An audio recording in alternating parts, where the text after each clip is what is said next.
તો વડાપ્રધાન મોદી લાલકૃષ્ણ અડવાણીને મળવા પહોંચ્યા છે। મહત્વપૂર્ણ અપડેટ સામે આવી રહી છે। એનડીએ સંસદીય દળના નેતા તરીકે પસંદગી થયા બાદ લાલકૃષ્ણ અડવાણી પીએમ નરેન્દ્ર મોદીને મળવા માટે પહોંચ્યા છે। જે વડાપ્રધાન મોદીએ લાલકૃષ્ણ અડવાણીના આશીર્વાદ લીધા હતા અને આ તબક્કે તેઓ મળવા માટે પહોંચ્યા ત્યારે પીએમ નરેન્દ્ર મોદીએ લાલકૃષ્ણ અડવાણીના આશીર્વાદ લીધા છે।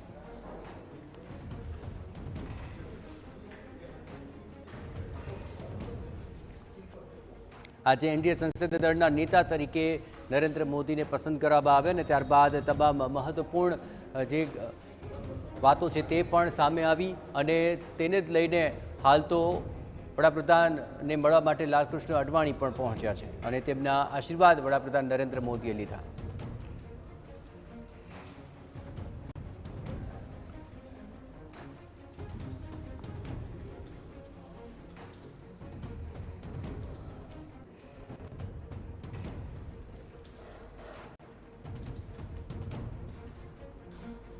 तो एनडीए सरकार बनावવાનો દાવો રજૂ કર્યો હોવાની વિગતો મળી રહી છે।